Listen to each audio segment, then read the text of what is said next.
Hello, this is In Search of the ANIMA MUNDI Part 6, Snakes and Ladders, Michaela Villiers-Kendall, 27th of November 2019. Okay, so here we are again, down the rabbit hole that I thought was a labyrinth, but the premise of the series is to follow the golden thread through the labyrinth, as Ariadne did, in search of the world soul, the Anima Mundi, Anima Mundi being a term of alchemy. So here we are in search of it, but I appear, as I said, to have fallen down the rabbit hole because I started researching The Shining, which, because it had a labyrinth, and in following that path, you find that, as we know about Stanley Kubrick, he's multi-layered the film, and it turns out that he's multi-layered it as a map, the map being the Kabbalah, superimposed onto the maze of the hotel, which you'd have had to see the film, but obviously you should see it if you haven't seen it, because it's impossible to understand what's going on with this if you don't. So he superimposed the Kabbalah, the tree of life, onto the maze of the hotel and the hotel itself and the model of the hotel. And so it's all based on the tree of life. And so that's, as he states in the movie, when Wendy goes through the kitchen, she said, going around this hotel, it's huge. It's like following breadcrumbs, a trail of breadcrumbs. And that's exactly what he did. He laid a trail of breadcrumbs for you to pick up that this is based on the tree of life. And I did explain all that in part 5, that he was a Kabbalist, and all of that. Obviously, his idea, his aim was to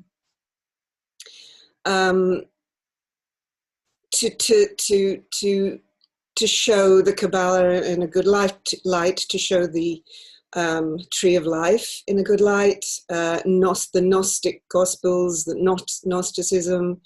It's all to do with Freemasonry and all of that, and I did say a lot about all of that. But he understood that there would be quite a lot of confusion, because actually it was 50 years ago that the Kabbalah was opened up for the public. Before then, it was very secret, along with, obviously, Freemasonry is a secret organization, understandably, because of all the persecution down the centuries for the Gnostics, which is basically what it's all based on. Anyway, so going back to, obviously, you'll know that if you saw part 5, and we'll go forward now on part 6. So this is basically the tree of life, and then go on to the next. So talking about the 4 worlds there, the microcosm, the macrocosm. I won't list it all because you can see it there. You can go back to it. And also the brain there, a map of the brain with the caduceus running up it, as the caduceus does the actual tree. So it's all linked in, and he does it very cleverly. It's very hard to follow, but he does it very cleverly, and I just do my best to be a mercurial guide, finding my own way at the same time. Best I can. Anyway, so go on to the next, because we have to go on. Push on. Okay. So this is the tree of life with the 22 paths. The planets obviously are associated to each Sephiroth, 10 Sephiroths, plus Dath, which is the 11th Sephiroth. And I've gone through all of that, so I won't do it again. But the idea this time was to follow the path with the tarot, because he has put the tarot into all of it. He's threaded the letters, the Hebrew letters, throughout the film.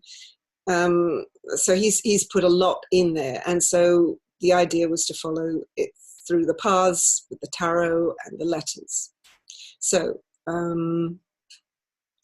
Okay, so we'll push on. So I have to backtrack a bit because as you do go through this film, you find out that there are, as you discover more parts, you find out that there were things that now you understand and that you didn't before, and you notice. So bring the tarot into it. The Fool is the first card, and it's the 0. And as you can see, it's the beginning of the journey, and that's it's represented by Aleph, the Hebrew letter 1, and you can see how actually he is in the position of the Fool. Jack is the character as he walks in for the interview at the start of the film. And he's mirrored in the background by the waiter who's wearing a red jacket, as he will later.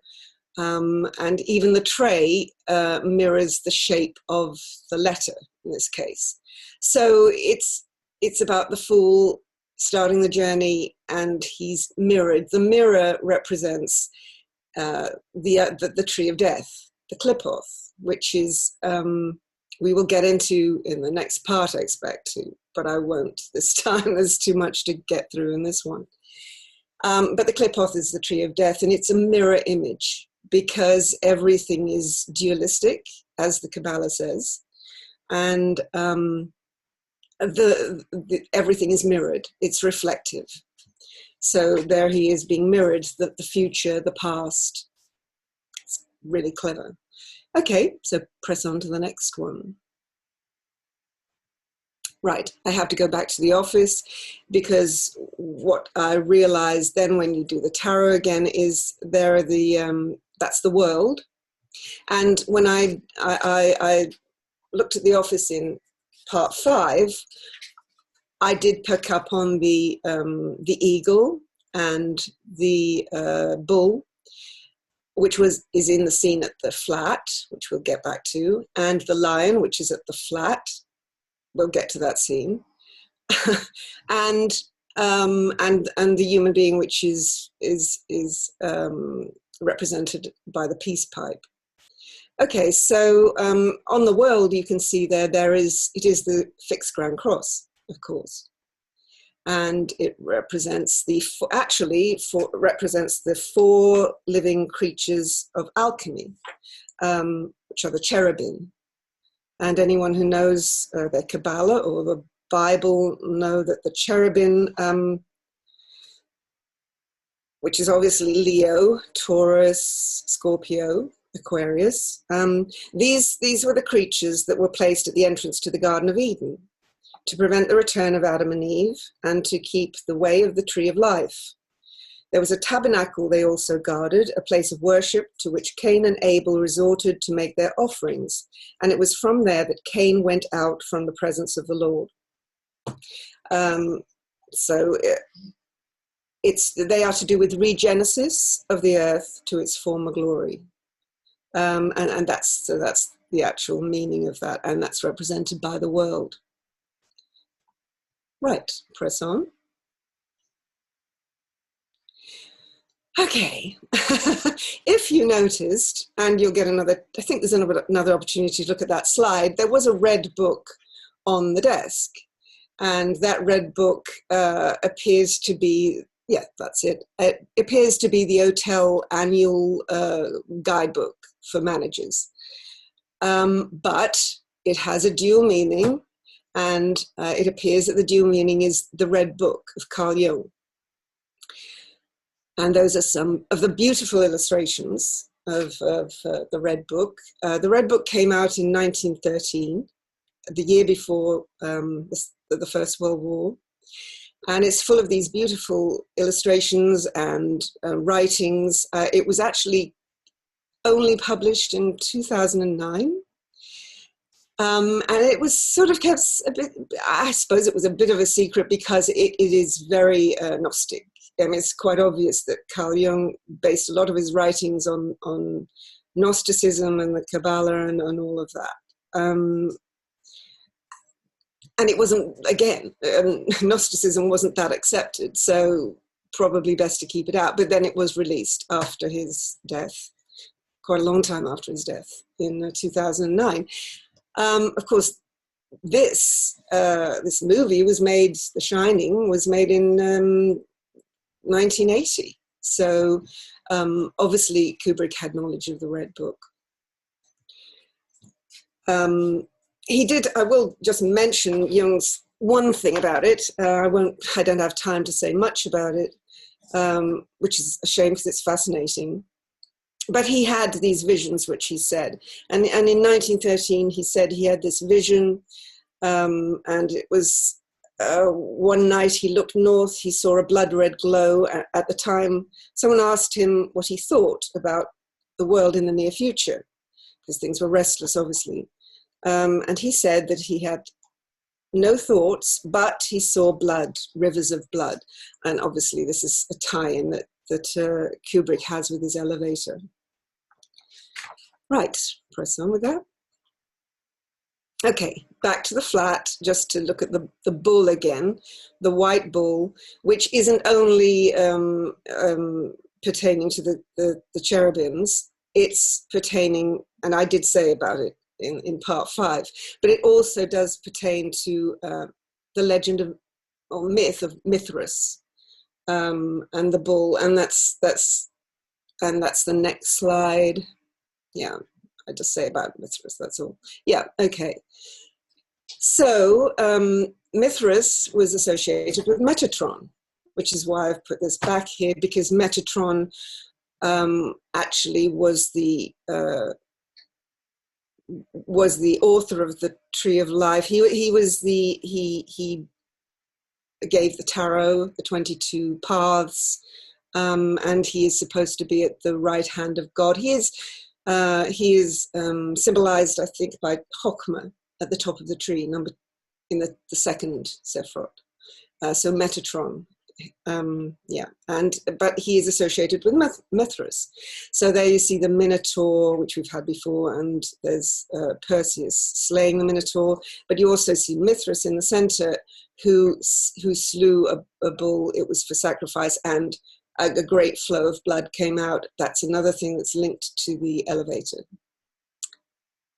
And I do have some more. Yeah, I have a little bit more about that.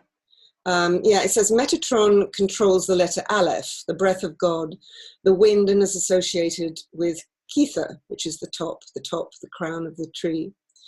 When Metatron was in a physical body on the earth, he was the prophet Enoch, I didn't mention, who was the author of the 22 letters and the meanings and the tarot, as I said. Metatron is associated with a master from Persia, Mithras. We have to develop the power of the word of God within us. That's the message of it. But for that, we have to sacrifice the animal elements, which is what he's doing there symbolically. The bull, the behemoth, the ego that we carry within. And then this is a picture too of that's on the wall of the apartment. If you notice, I think it's when they're going up the stairs. And I didn't know what that meant before, but now I can see it's the sacred cow and the moon, and it's that is to do again with the river of blood coming out of the elevator, because it's to do with the Genesis story again. In fact, all of this, the tree obviously is based on Genesis. So that will become clearer when we go onto the elevator, its connection there. But it's the feminine. Okay, so another picture on the wall. This is a black horse racing towards a train. That's pretty evident. That looks like the moon too, in the light on the train. And that is to do with the 4 horses, which only became apparent when you go into other things. So I'm going to find my 4 horses here. There we go. Okay, so this is a black horse, and it relates to the Sephra Hod, which in Sanskrit is called Kama Rupa Lilith. So it's associated with Lilith, the body of desires, the animal soul. As I was just saying, all of us psychologically, in our soul, our animal soul, are dark. That's the premise. Okay, there we are full of vices. And this is why the rider of the black horse has a scale in his hand, which is the scale of karma. That means you will receive your karma in accordance to your different vices or appetites. These are there are darknesses inside of us. The body of desires, the kama rupa, is black. A measure of wheat for a denary, for the Eucharist in Malkuth, Kut. The 3 measures of barley for a denary, for your 3 brains in Malkut. The 3 brains to do with the horses as well. It's quite complicated. But anyway, so that's related to Lilith, the dark horse of desires, and it's evident. It's running towards, disaster's looming. It's running riderless towards a train. A sort of prophecy. Okay, so that's the yellow Volkswagen, of course, on its journey, as we had before. But you can see now that the Volkswagen is actually associated, because the horses, the 4 horses, are 4 different colors. And the yellow horse is associated with Netzach, the mind. And so it's Netzach, the mind. So that's what it's associated with. And again, it's the animal soul. So, okay, so back to the apartment, because there was more there. So the Empress is associated. So this is Danny when he has his vision in the apartment. He goes into the bathroom. He sees this vision while Jack is having the interview, and Tony gives him the vision in the mirror. So it says the initiate, because this is it is initiatory. On the door you have the rainbow, and I'll go into that a bit later. That's significant. You have Dopey, which is the initiative. He's going into the door. And so you've got Snoopy going to the rainbow door there. There is also Mickey Mouse as the magician there, but you can't see that. Anyway, the Empress is part of that, because, and I'll just say, I can find it with my, hold on. Right, Empress. Yeah, I marked these with stickers. The only way to do it, really, to jog my memory. So the Empress is on the 14th path. Daleth is the letter, so the door, and the Empress rules the path from Bina to Chokhmah, at the top, the supernal triangle, it's called. So that's the top of the tree. And so the doorway of the double birth of the soul, it says about the Empress, on the initial pathway, it has to do with generation, the birth of things, beginnings, and ideas. This book I'm referring to is The Fool's Pilgrimage, by the way, by Stephen A. Hoyle. Okay, it's very good. And it would have been around when it probably is one of the books that Kubrick referred to, because it was published in that decade. I think the Kabbalah, as I say, was released to the public, the information in the early mid to mid 60s. And so it would have been quite new that it was open to the public. So obviously that's why Kubrick decided to, and it was getting bigger already then in California. Decided to make a statement about it, although a secret statement. Okay, so there he is in the mirror, and it's the Klippa, which obviously are part of the Klippoth, the dark tree, the shadow tree, the tree of death, which is the reflection. And they're our shell. They're an outer shell of the ego. The light inside is our soul, our unique refraction of the divine image as shown in the mirror. The wand is his left finger, but seen in the mirror as his right. It's on the right side of the tree of life, on the pillar of mercy. So the mirror, obviously, reflectively, it changes things around the position. And I went into that a lot in part 5 about the position is very important, the left, the right, etc. Okay, on his pajamas is 42, the number, and that wasn't apparent until recently. So if we just go on to the next one. the next slide, there we are, 42. Don't have time to go into it, but I believe it pertains to the 42 judges of Mat. And I went into Mat briefly. You know, it's Mat is signified in the office, and Mat was like Kiefer at the top of. It represents the entire universe, in fact, and it's as light as a feather. But there is a thing called the 42 judges of Mat in ancient Egypt. That seems to be a precursor of the Ten Commandments. So that's very interesting. The pentacle is involved, and those are the triangles and the tetragrammaton and all of that. Thoth, and you know, all of it. The alchemy, the Mercury. Okay, so Hermetic tradition. Okay, so the Hierophant, the fifth arcanum. Vav is the letter on the 16th path between Hesed and Chokmah. And that's because he holds up, you know, his finger. Again, it's like the wand. And the Hierophant, it says about that. That's why I thought this was indicated by this part. Because you have to put together the letters. Sometimes the letters indicate it, sometimes both. And numbers, obviously, everything's numerical. But it's fascinating, and I wasn't interested. I have been interested in Kabbalah for a while, but only dipping in. But what he's teaching you is you must follow the breadcrumbs. You must take one step at a time and actually follow it and progress with it, because you don't appreciate it otherwise, and you don't get so much. And as astrologers, it's an essential thing, really, that it should, you know, it's all of it knits together, the chakras, the tarot, as you can see, and everything. Obviously the astrology, evolutionary astrology particularly.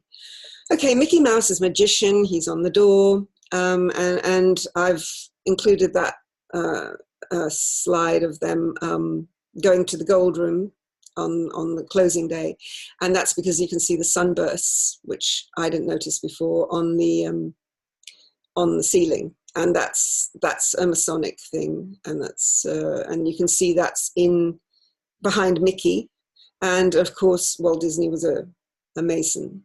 I think he was a high Mason, 233, I think. So I mean, Disney films have Masonry throughout them, and that's what he intended to do. He was putting his own messages through them. Okay, and Masonry is obviously associated with Gnosticism. Okay, in alchemy, the lesser cognatio, that's an alchemic term, and the greater cognatio, and that means things that complement each other, something that is linked, that favors each other. Okay, the wall between the image, reality, left sides come down, and they're liberated when the two are connected. And so it's about connecting the left and right hemispheres of the brain. So the appearance of the twins is a two-stage process. A more conscious ego is being born. The crossovers here, he uses crossovers in the film a lot, to superimpose what he wants to link in together. Cognatio. The crossover superimposes them in front of the elevator with the 2 o'clock of the dial and the 3 o'clock above their heads. And that's significant because that's the 2 and the 3. Primarily, the 2 and the 3 is Chokmah is 2, Uranus, and Saturn, Bina, is 3 at the top, again in the supernal triangle. There's the crown above them, which is Keter, which is number 1, the top of the tree. And you also get the numbers actually of there's a wall hanging, there's 2 pictures, there's 2 chairs, and you put those numbers together as well. And I think I do that in a later slide to try to say what he's saying. But he brings in the numbers of the letters. And let's see, what note do I make on this? I made a note. And I think it's quite interesting. Okay, so Yeah, the crown. I've said all that. Yeah, the top of the tree. Okay, 7 objects, 2, 3, and then all the objects put together make 7, and 2, 3, 7. That's pretty obvious. Right, so pressing on. Right, there's the vision Danny has of the elevator of blood. The blood's coming through. And let's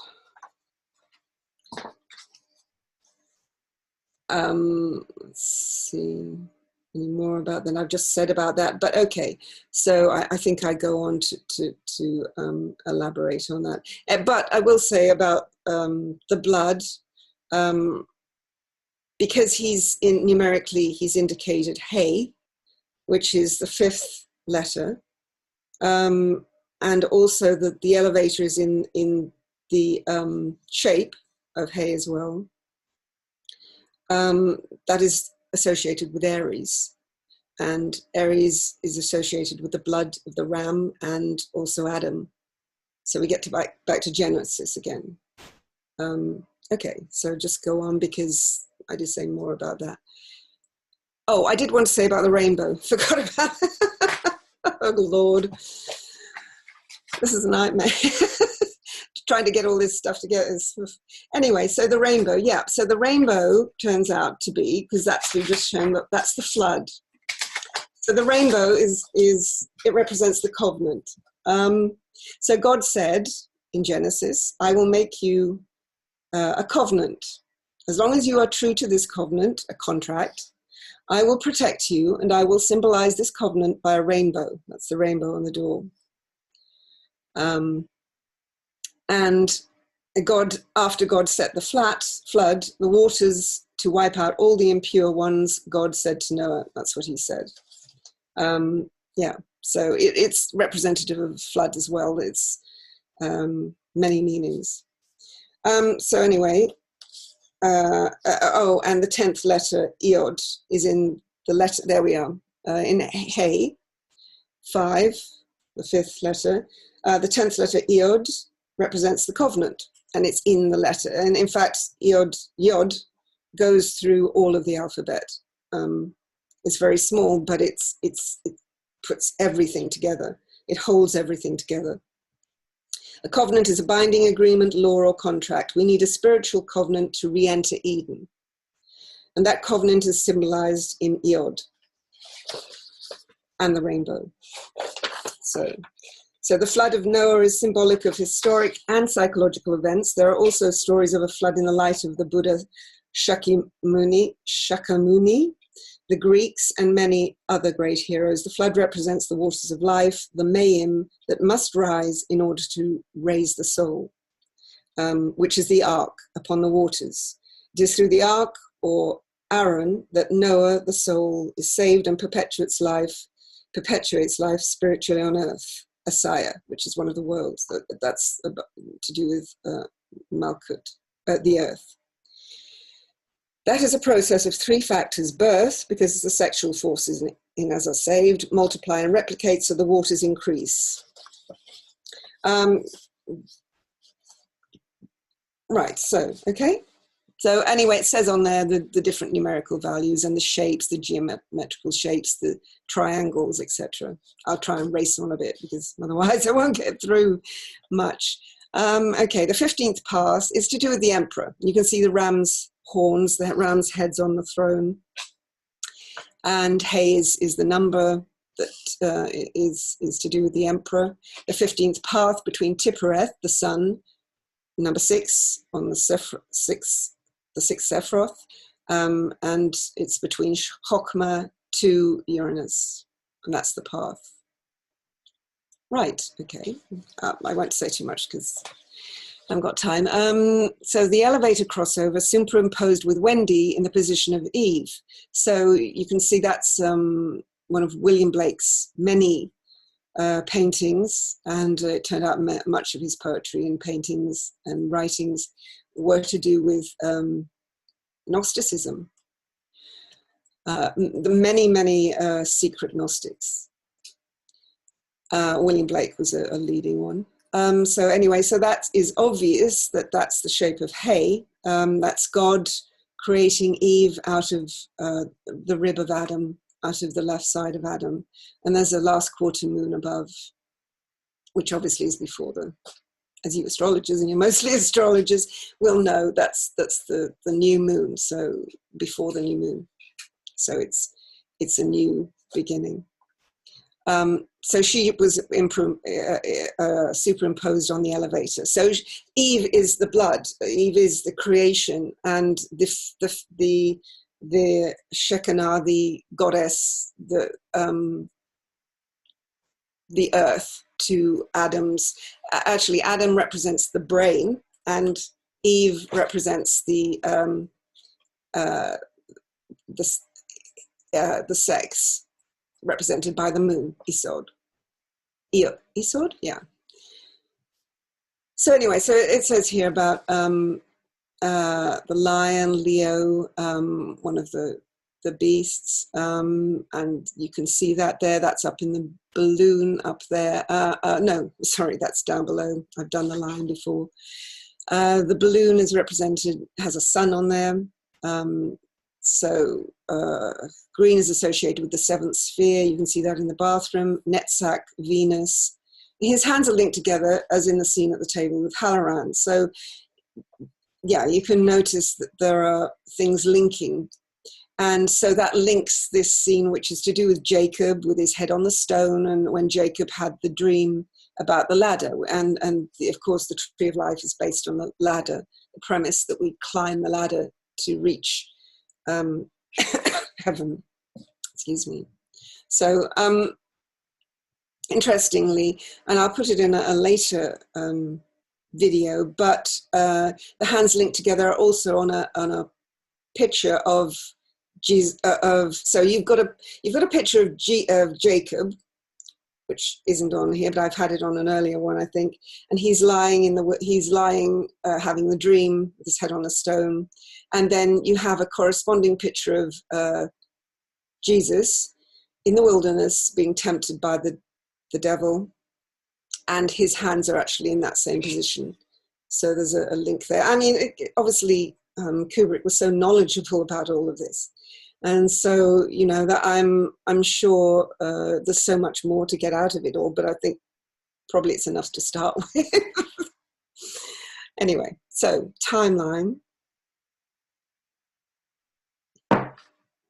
So the closing day, October 24th, 0 degrees Scorpio. So where the sun is very important to this whole, to the film, to the story. November 1st, obviously that's, the sun is in Scorpio, and that's Samhain, which is the so-called pagan festival. Okay, so then you've got a month later, and then you've got Tuesday. We get up to Tuesday. So just go on. And okay, so back to the games room. And we did Zayn and all of that. The Lovers is associated with this because Zayn is associated with the Lovers, the sixth arcanum.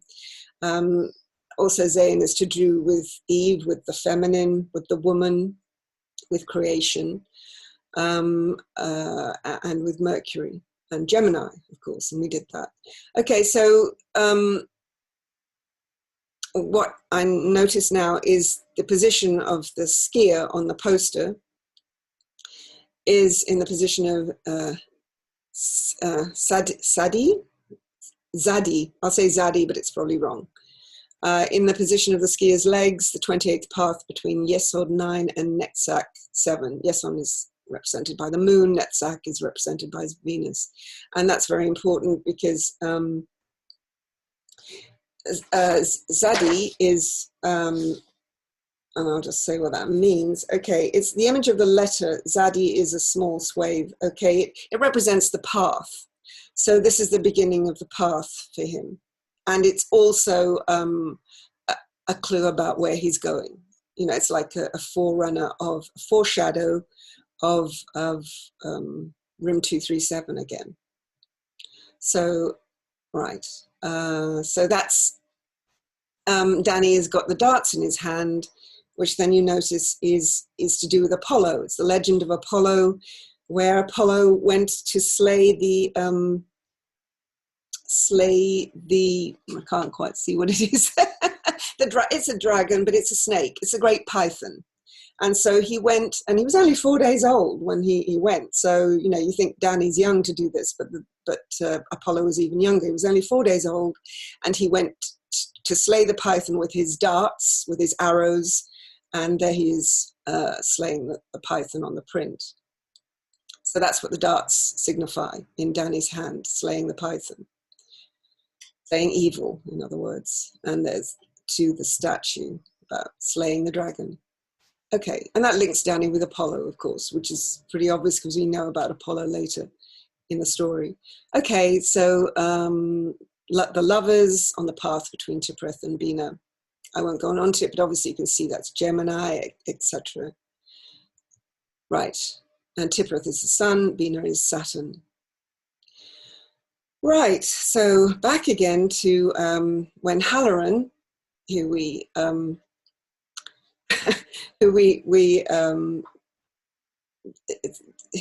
stipulated was actually the angel Sandalphon, as he would be. But anyway, there he is showing the freezer, them into the freezer, which contains the lamb, the frozen legs even, some of them look human. It's to do with sacrifice and possibly possibly cows as well in there. And but what you don't notice is the knives, and there are, let's see, I think there are 10 knives. So that's the 10 of swords. And obviously that's betrayal.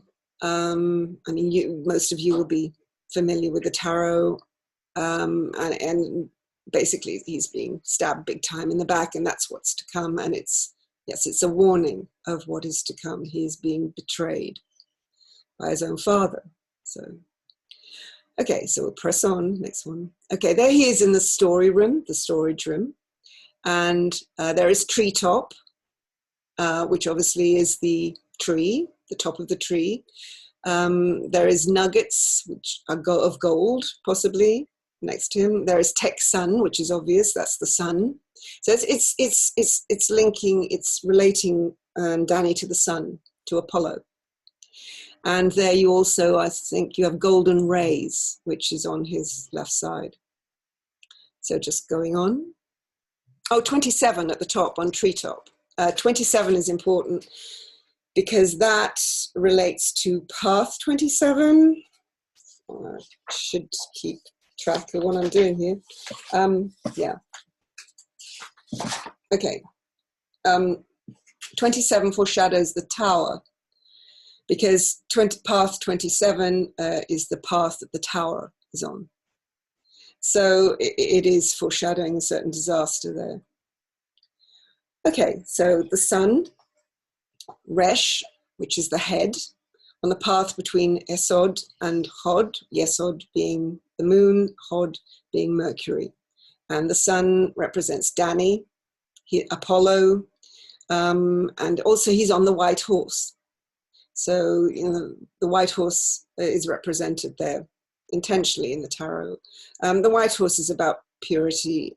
Obviously, the white horse is chaste, and I've got something about it, but I probably don't have time. But it's obvious. It's obvious. He is pure. He's the hero. He's the sun. It's the solar energy. Okay, so there's when Halloran is at the table with him. They have their hands in that position again. He's got the chalice, as we ended last part 5 on. And so there he is with Halloran, Sandalphon. Okay, so if we go to the next one. I say, so Sandalphon is associated with Esod, with the moon. And he's also associated in the myth with Netzach. Sandalphon, by the way, in life, and I think I said it before, but he was Elijah. He was Elijah the prophet. And then when he went against the lords of Baal in Canaan, and objected to their sacrifice, of the bull to Moloch, then he was rewarded by God by being made an angel. So anyway, the moon also represents obviously the unconscious. So there you are with the shining, the unconscious, linking in the conscious and the unconscious mind. I shall stop, listen, and be silent in order to hear the voice. That's in the Fool's Pilgrimage on the moon. So, okay, go forward. Also temperance, because they share, obviously they're sharing temperance. The cups, it's pretty obvious. It's ruled by Samak on the path between Hesod, the moon, and Tippereth, the sun. So there we are, the moon and the sun represented by both of them, sharing temperance. Okay, let's go on. There from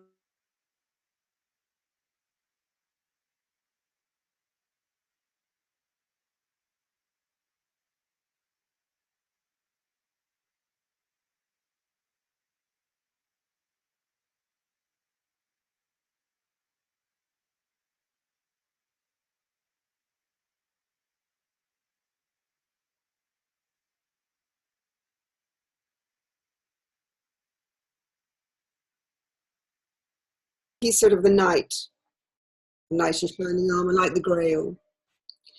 You could say, yeah, one of the knights like Galahad. Okay, so the Five of Swords above Dani. So the Five of Swords is the mind moves into Gavura, Mars, and it shows him as the victor. So he will be the victor, but he has a fight. He has a fight to go into. It also says something here about Armageddon is a war against the shadows that have been set up by thought, a struggle between the self and its lower selves, between realization, between illumination and thought.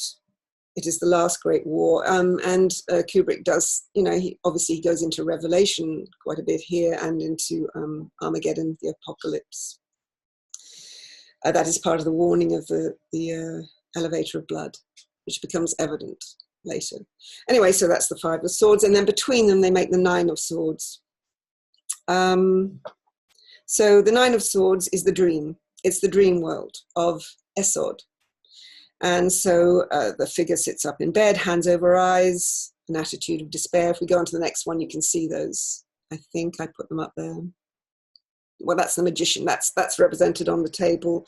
Dani with the cup, the sword, the baton, which is Tony. His alter ego, his higher self, his guide, his daemon. The pentacles, which is the magician's, the star.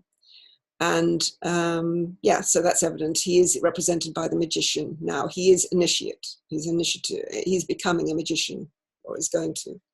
Okay, so Four of Swords, Five of Swords, and the Nine of Swords combined make the dream.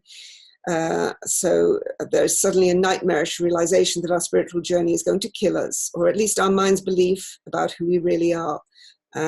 So we can't go backwards. We descend into the blindness of if we do, we go into our fears. If we choose not to move at all, we are stuck in Hesod with our nightmares. And so that's what that's about. On the path of the mind, we become quite attached to the identity we created through learning and study. Surrendering to the idea of our mind, that our mind is what happens, means surrendering the importance of all the knowledge we've gained. This is an intolerable position for the ego. So it's about the dream to come. It's about the vision that he is going to have to go into, the nightmare. Okay, we'll go on. And obviously the Ace of Cups, the chalice, the cup inside. But although he is to face all of that, he has this huge protection, the pinnacle of love. Okay, November 1st to May the 1st, as I said before, Samhain to Beltane, which is, that's Jack's contract. That's when he's supposed to work, from November 1st to May 1st, as he says later. Okay, a month later is a moon cycle. That's when the next portion begins of the film. And it's a moon cycle turns out to be in Jacob's time, because Jacob obviously is the author of the ladder. A moon cycle was the month of hospitality. You were a guest for a moon and cycle, a month, and then after that you had to work. As we know, Jack doesn't. So that's sort of what that's saying on here, apart from other things. Okay. Go forward.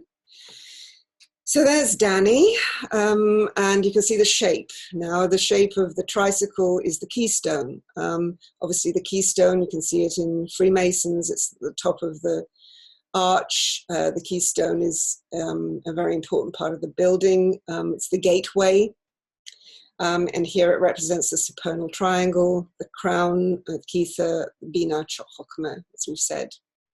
And so there he is. Actually, his head above that and the braces as well. So I'll just go back to that because it says about the braces, because it inverts the triangle, which, and also that's to do also with the Hierophant. You can see the priests, they have sort of braces on their robes at the back, and saying he's a priest also, but he is the hanged man. He is in a precarious position, but he has his heart in the right place, his spirit in the right place, and he is protected.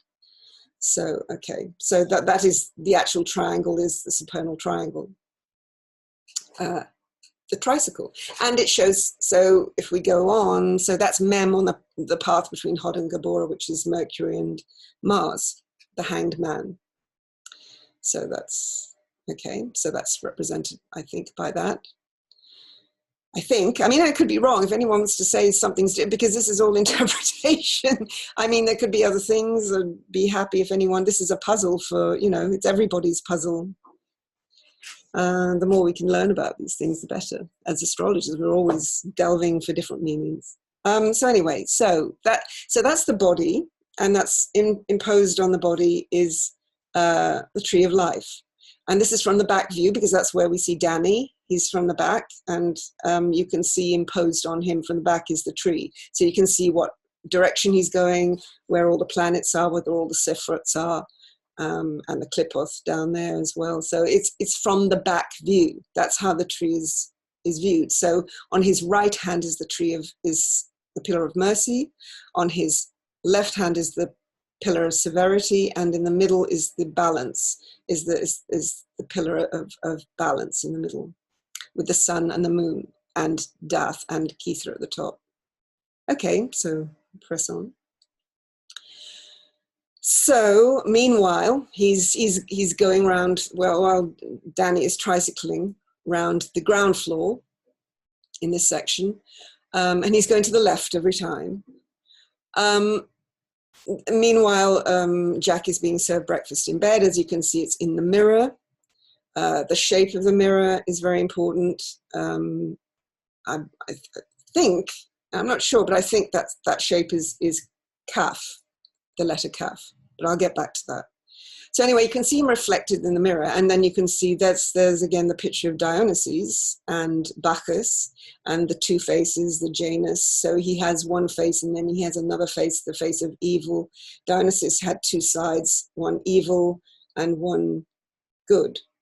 And so there you see that being reflected in Jack's expression even.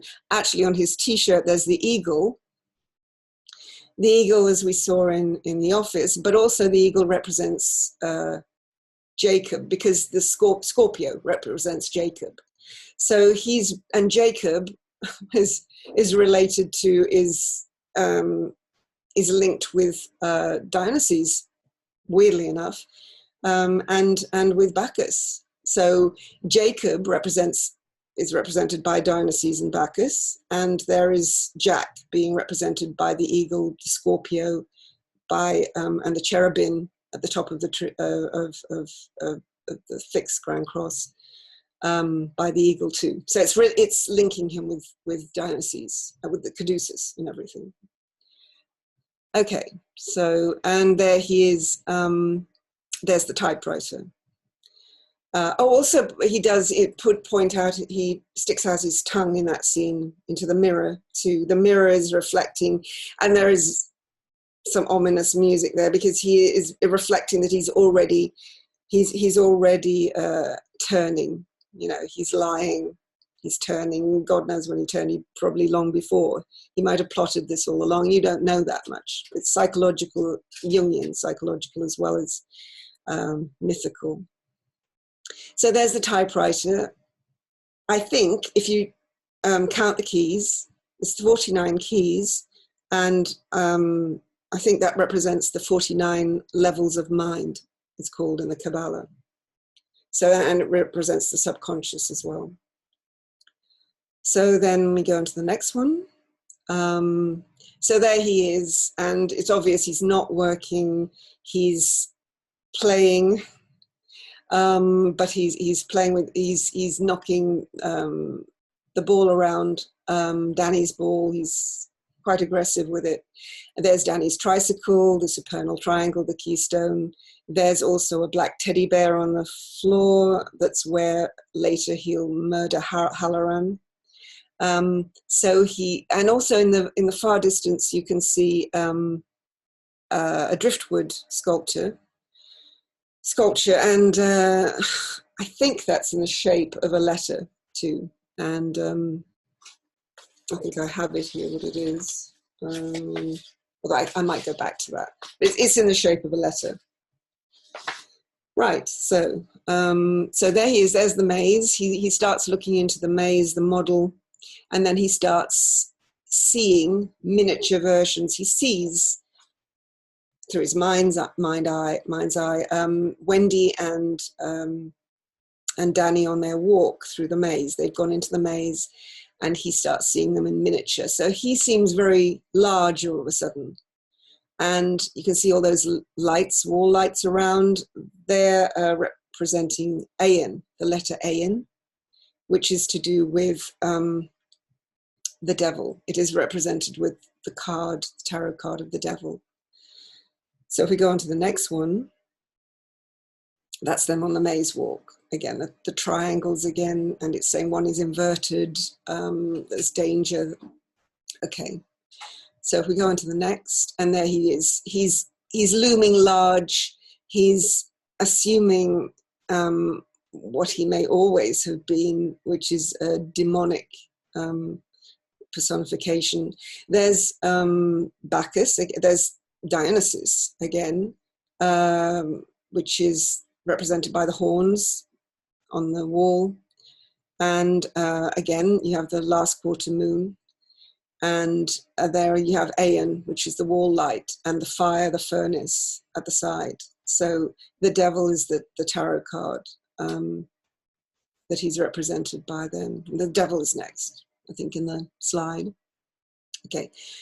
Aeon is the letter, and it's on the path between Hod, Mercury, and between Hod and Tipperah, Earth, which is the sun again. And that's the 15th arcanum. I did say something about that too, because it's about there are signs about who he might be, and there are indications that he could be Baal, which means Lord, but it also means a Lord, an angel, a demon, 68th demon actually on the list of the Qliphoth. And funnily enough, Baal was associated with the bull as a vanquisher in the Ugaritic texts, as vanquisher of Mot, the Canaanite death god, he was known as Baal Rapiuma, and regarded as the leader of the Rephaim, the ancestral spirits, particularly of ruling dynasties. And that was, and so the Moloch was the one that was, as I said before, was worshipped in Canaan.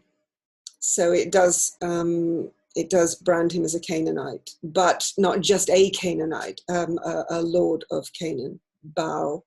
And Baal actually was the enemy of, the natural enemy of Elijah, who, as we know, is Seraphon, because it was Elijah who went against the lords of Baal. So they are natural enemies. It's a soap opera, isn't it? Dynasty. Okay, so Tuesday, right. Right, Tuesday. Tuesday is Mercury's day. So curious, so here's Danny. He started on his scooter again, on his Keystone, and he's going around now the upper floor, which is obviously where the bedrooms are. And this time he turns left once, but then he has to turn right to go round the corridors. And as soon as he turns right, this ominous music begins, which shows this right-hand turn is taking him into the realm of the tree that is nearing the clip-off. And the doors, the elevator, the doors represent sephirots. There are 9 of them, if you count them, but then there's more. There's 9 in one shot, and then there's 10. And it's hard to tell, but there's probably 11, because there were 11 if you count Dath. So there he is. He's curious. Mercury, right hemisphere, left hemisphere connector. Danny tries the doorknob of room 237. Focused on that door because that was the one he was told by Halloran never to go near. Halloran, of course, knows what's behind that door, being Sandalphon. and he fails to notice that the door on the right is ajar as well, and so do we. We only notice when you look closely on the shot, the still shot. Right, so going forward, so he gets off and he tries the door handle, and then he gets scared and he scooters off again. But there are certain things there. Hold on, what's there? There are certain clues about that. Let me just find my papers. There are clues. Okay.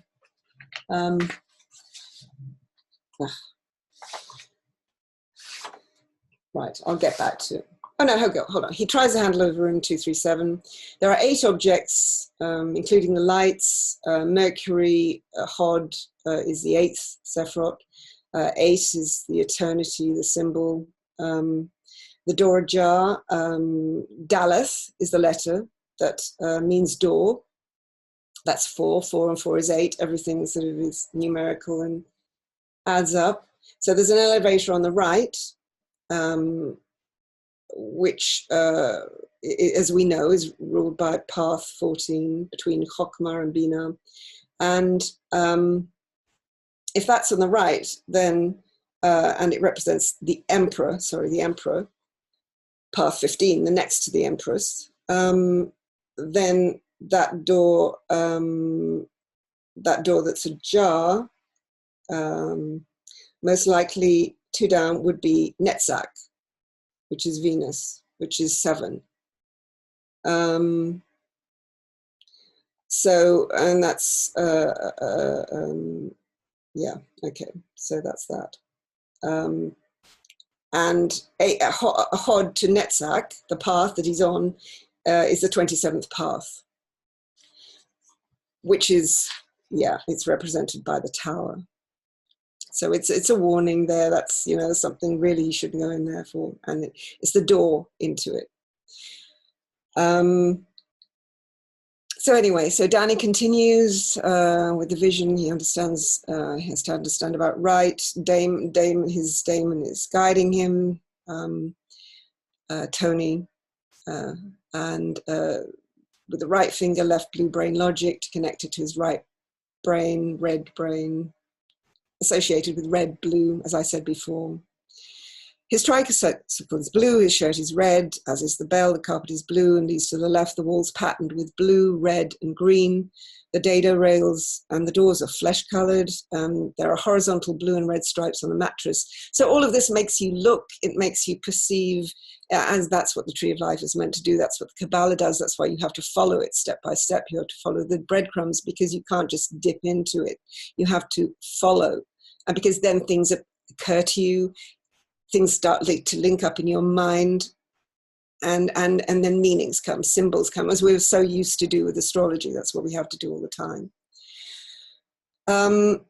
Stars and stripes on the mattress, a crumpled rug, a table, 2 jaws ajar, 2 jaws ajar, 2 sephirots are ajar, 2 white soaps. So there's objects giving you numbers on the closed shutters, a head alert into the appearance of the twins, run the next right turn bend. So he goes right, and of course, sorry, I said right, it's actually left he goes.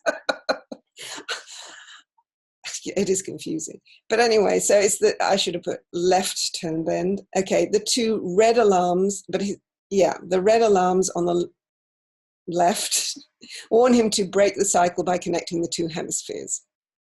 So it doesn't really matter if they're left or right, just connect them. Anyway, there he is, and the twins are in the, there are the twins. He's confronted again. That even looks, there's a red bell, as I said before, which is an alarm thing on his right, and even that looks sort of like a weapon, an axe in his left hand. So everything foreshadows. So the next one, go on to, here's, hold on. So again, a shot of the twins as they come closer, and then the next one, you can see the two alarms on there, the two red alarms, and then this actually comes later, but it's just to demonstrate just a prequel of what's happening further on, and the positions of the twins seem to relate to Zadi. Izadi? I think I say it somewhere on there. Hold on, I've got it here. So the position, if you look at the letter Azadi, and I think I do have it somewhere on there, but I meant to put the letters, and I didn't get them all on there. I forgot some.